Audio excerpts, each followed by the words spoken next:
I'm sorry, I almost forgot something. We also we put the vegetables in the soup just a short time ago, and there's some more stuff that goes into it at this point. Probably the most important thing are these whole peeled tomatoes. I like to drain. Let's see if I can just do that for you. And drain the juice off of that because I don't really want the broth in the soup. I just want the tomatoes in the soup. And I leave these tomatoes whole. I think they cook better that way. So I just put that in. I'm going to do that with another can. Just pour this out. Do that again.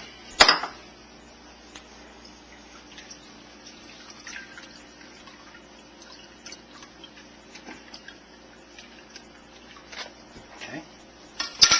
So that's 2 cans of that. And then the cream of mushroom soup, which I'll just put in just like that. And whether you use 1 can or 2, I don't know, there's really no exact science to this. I used 2, I think my mother used 1.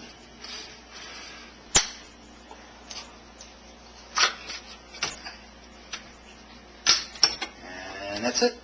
So that's pretty much all the ingredients that are ever going to go into this soup. So we're pretty much,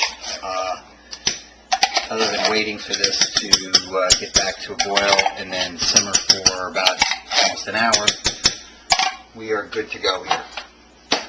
Thank you. Okay, so the soup has been in there simmering for about an hour.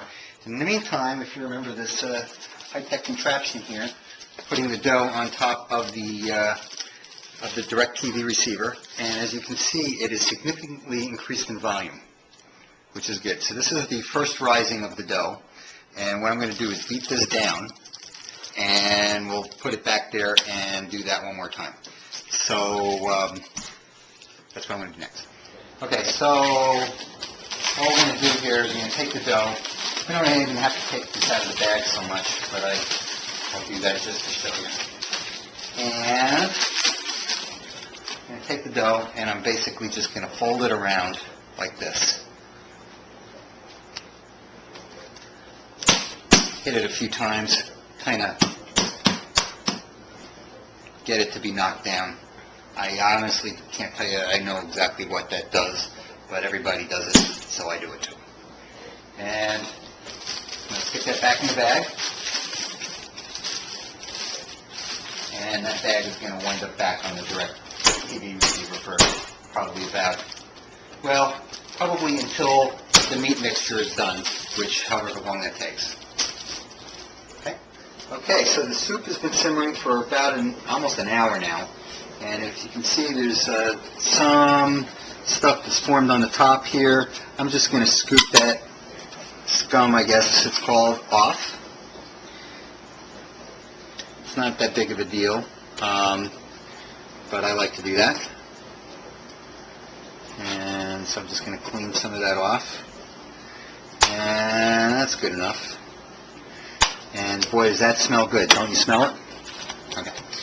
And now the soup is essentially done. So what we're going to do next is get the beef out of here, and we're going to grind it up. So let's see, where can I put the beef? I have a couple pans like this. And I'm going to use this little scooping thing.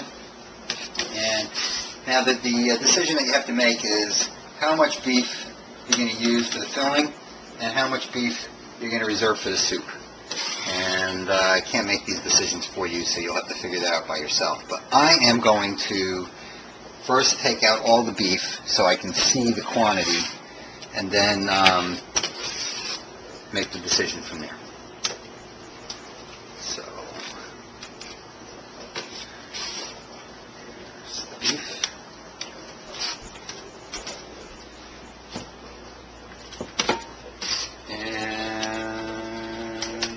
And what I like to do too is to make sure that I get a little bit of the barley with the beef as I'm scooping it out.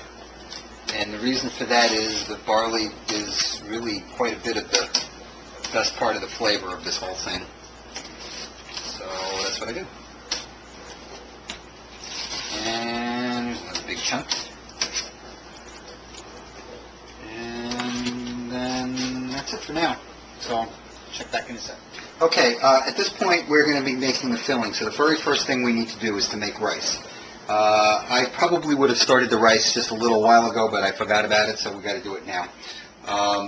The recipe that I usually use is 2 cups of water, and boy was that pan hot. I did that for dramatic effect. And then I put in a cup of rice, use white rice, and usually I use olive oil for rice, but since this is going to be in the filling and it's a butter-based kind of thing, I'll put in about a tablespoon of butter into that. And I'll heat that up, and when it starts to boil, I'll stir it, and probably put a little salt in there too while I'm at it.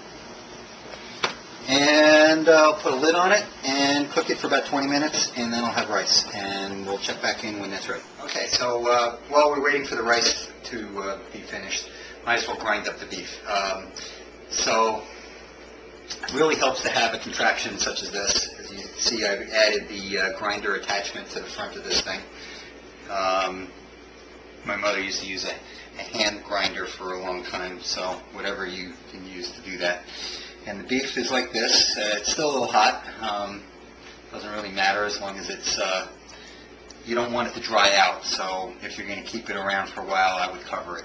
But other than that, it's good to go. And I'm going to just, pretty tender as you can see, and just put that in there, and we'll see if it works. I would use this in a while, but put the grinding thing.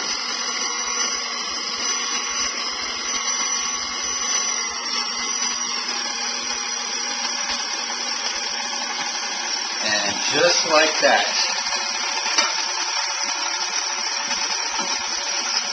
it is browned. So I'll just put all the beef in like that, as much as I'm going to use, and then we'll get to the next step.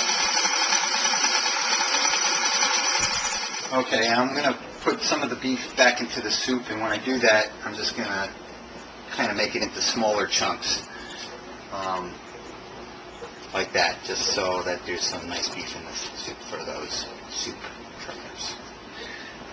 And this is what the beef looks like when it's all ground. And what we'll be doing is we'll add some rice to this and also some fried onions. So since the rice is about 10 minutes from being done, this would be the right time for me to fry up the onions, so we'll do that next. Okay, time has come to fry up some onions. So I've got 2 nice sweet onions I've chopped up. Should be chopped up pretty fine. I didn't go overboard on chopping that, but that's what we got. And fry this up in butter. And we're going to stick with butter instead of oil, because this stuff is going to wind up being in the filling, and we're going to stick with the butter taste. And I'm just going to fry that up until they are soft and slightly browned, which should take a few minutes. Okay, so this is what the onions look like when they're pretty much almost done. You can see they're slightly brown, and they're clear, and they're pretty much ready to go. I'll probably stir this for a few seconds longer, and then we're going to mix the onions, the rice, and the beef, and we get the magic filling.